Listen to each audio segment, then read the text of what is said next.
কিরে বেলাল, এটা কেমন জুলুম? কতদিন হলো তোমার কণ্ঠের আজান শুনি না।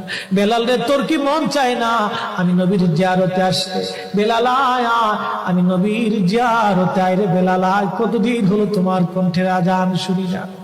স্বপ্ন যখন নবীজি দেখাইছে, এ মুসলমান, হযরত বেলাল সুদূর সিরিয়ার দামেস্ক থেকে পাগলের মতো দৌড়াইলেন, পাগলের মতো ছুটে আসলেন। যখন মদিনাতে আসলেন তখন তাহাজ্জুদের সময় চলতেছিল। তাহাজ্জুদের সময় চলার সময় হযরত বেলাল রাদিয়াল্লাহু আনহু কাঠের জালি দিয়ে তখন রওজা শরীফ ঘিরে রাখা ছিল। ওই জালির পাশে বসে বসে জালির সঙ্গে মাথা ঠেকাইয়া নবীর পাগল বসে বসে গুনগুন গুনগুন করে কাঁদে আর বলে, হুজুর আপনি আসতে বলেছিলেন, গোলাম এসে হাজির হয়েছে। নবী গো, আজান দিতে বলেছেন, আমি আজান দিলে আপনি আগে নামাজে আসতেন, এখন আজান দিলে কি নবী আপনি নামাজে আসবেন? হুজুর এখন আজান দিলে কি আপনি নবী নামাজে আসবেন? নতুন মুয়াজ্জিন আসছে আজান দেওয়ার জন্য, এসে দেখে নবীর মুয়াজ্জিন বেলাল কাঁদে। ডাক দেখে মদিনাবাসী শুনছো, নবীর মুয়াজ্জিন ফিরে এসেছে, বেলাল আসছে, বেলাল ফিরে আসছে।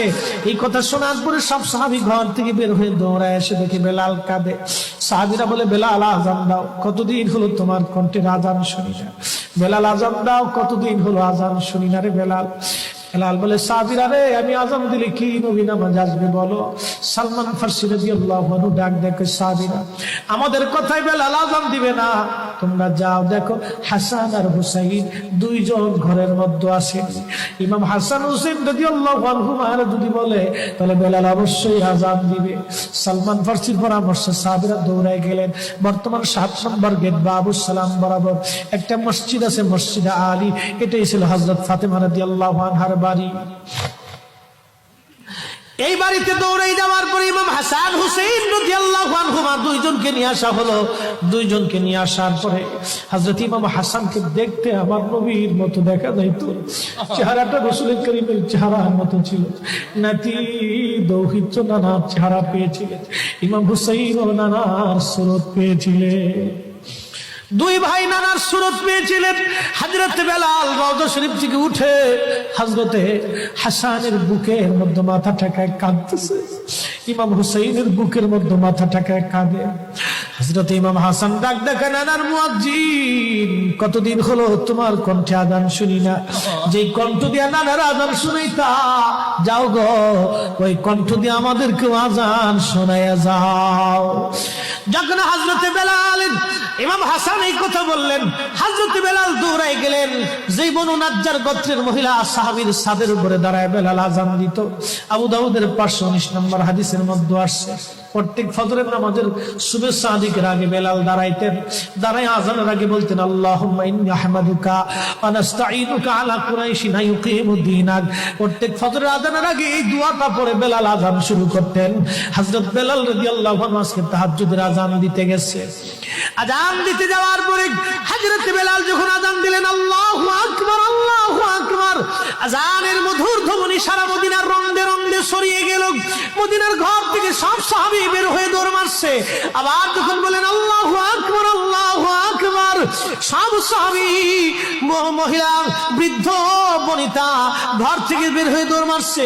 যখন বলল আশহাদু আল্লা ইলাহা ইল্লাল্লাহ, মদিনার ঘর থেকে সব মহিলারা ঘর থেকে বের হয়ে দৌড় মারছে রে, আর কান্না করে নবী বুঝি ফিরে আসছে রে। আবার যখন বলেন আশহাদু আল্লা ইলাহা ইল্লাল্লাহ, তখন মদিনার মানুষ কান্না করতেছিল, গুন গুন গুন গুন করে কান্না করে। মদিনার ভিতরে আওয়াজ বের হয়ে গেল, নবী বুঝি আসছে রে, নবী বুঝি ফিরে আসছে রে, নবী বুঝি ফিরে আসছে রে, নবী বুঝি আসছে। হযরত বেলাল যখন বলেন আশহাদু আন্না মুহাম্মাদুর রাসূলুল্লাহ, মদিনার মাটিগুলি থরথর থরথর করে কেঁপে উঠছে রে। মদিনার মানুষের কান্না বেড়ে গেল। হযরত বেলাল অজ্ঞান হয়ে জমিনের মধ্যে পড়ে গেলেন, তিনি বেহুশ। নবীর আশিক বেহুশ হয়ে গেলেন। বেলালের মতো আশিক যদি আমরা হইতাম, এ দুনিয়ায় নবীর দেখা পাইতাম, এ দুনিয়ায় নবীর দেখা পাইতাম। যখন হুঁশ ফিরে আসছে রওজা শরীফের পাশে বসে বসে বেলাল কাদের বলে, হুজুর আজান দিতে বলেছিলেন, আজান দিয়েছি। হুজুর আমি আজান দিলে আগে নামাজে আসতেন, আজকে আজান দিলাম আপনি হুজুর আসেন নাই। যে আজান দিলে নবী আসবে না, আমি বেলালে আজান আর কোনোদিন দিব না। হযরতে বেলাল কিছুদিন পরে কলিজা ফেটে নবীর বিরহ বেদনা সহ্য করতে না পেরে তিনি চলে গিয়েছিলেন পরপারে কলিজা